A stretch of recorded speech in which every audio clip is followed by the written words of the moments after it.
Have you ever read a book that completely changed the way you look at life? So for me, Fooled by Randomness was a book that changed the way I think about most things, and mostly in terms of how luck plays a part in whether we are successful or not. So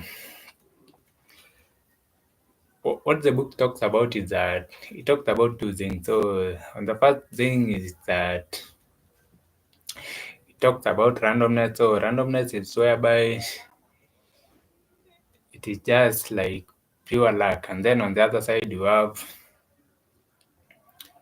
certainty. So this is whereby it's more about the skills sides of it. So the book is more about like mo- sometimes the success is because of the randomness. So it is more about the luck. Like someone gets lucky because of the way circumstances appear for him. On the other hand, you have situations whereby it is more about the skill set. And now how someone be the most skillful translate into luck, but doesn't always work that way, because now sometimes you'll find that there's someone who has less skill but more luck, and it ends up changing everything for that person. On the other hand, you have a situation whereby someone is skillful but they end up on the wrong side of luck, and now they end up being unsuccessful. Now when you look at the two now, you can't understand how someone who is so skillful has ended up on the wrong side of the success equation than someone on the who is just lucky. So Taleb goes into details into looking at those two things, like why you should not say that why why someone who is so rich not always so smart, and then on the other side of the table why being smart does not always translate to being rich. So Taleb goes into details into those two, and now uses different examples. Like now, the most examples he uses are something to do with the stock market, something that he calls the peso problem. So the peso problem, that is where now he looks at the role that luck plays in making those traders successful. But now, when the thing turn now, those traders end up becoming on the other side of it, and now they don't understand why they went wrong, and now they start blaming the other traders for their misfortune. So that is one thing about the Fooled by Randomness book. The other thing is that the way he uses the stories, he uses them in such a way that they explain the points that he want to pass on to the reader of the book. Then after that, he talks about, like, he gives you two sides to the equation. So on one side, he shows you the role that randomness plays, so that is the role that luck plays, and on the other hand, it shows you the role that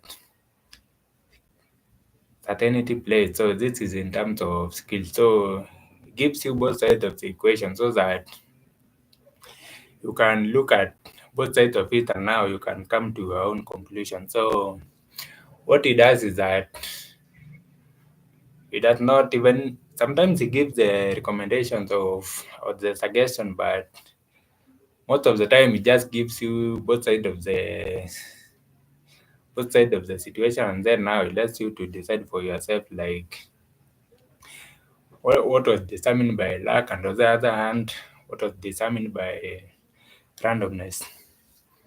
Another thing he talks about is that he talks about the biases that we have as human beings. So this one is more in terms of psychological part of it.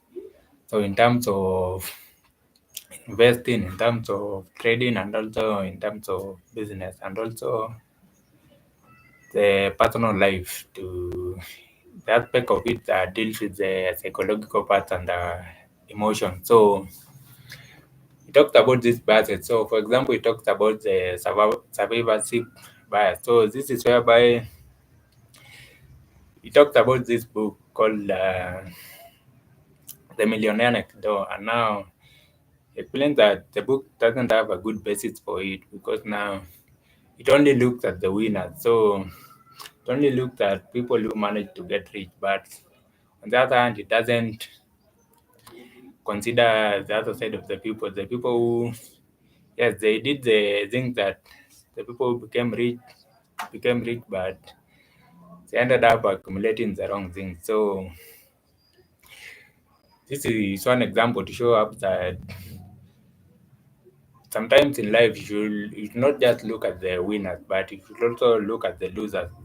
But now the thing about life is that most of the time the losers don't show up. Like no one shows up to say that I did the thing that that guy did, but I ended up on the wrong side of luck. So in real life, there's that kind of disconnect about it, and now that is what Taleb wants about that.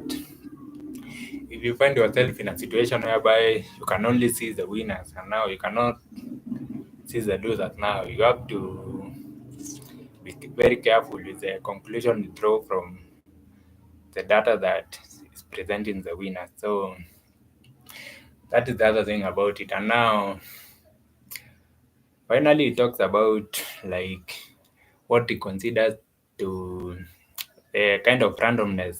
So the kind of randomness that he can allow to in his life. And now when he talks about this one, he talks about poems now.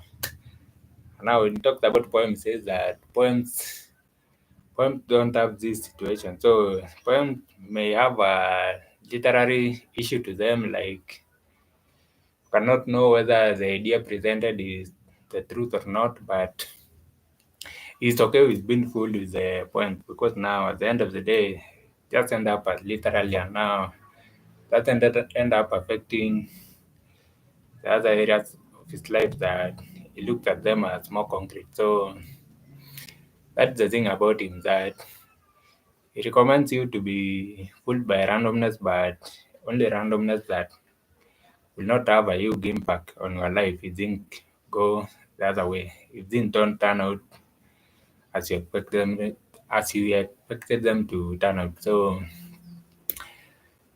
that is my conclusion from the Fooled by Randomness book. And now my conclusion is that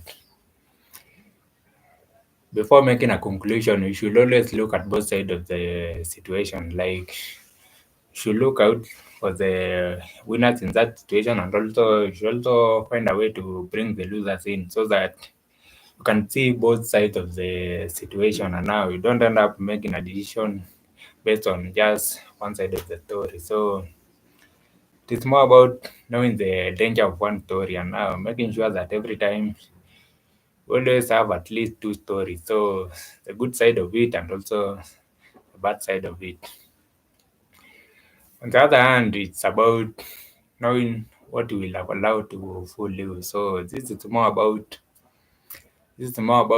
uh, selecting something that if things go right, it is okay. But in case things go wrong, now you don't end up it doesn't end up impacting your life in a bad way. So, and now, finally, the other thing is about the psychological part of life. So this is more about the emotions.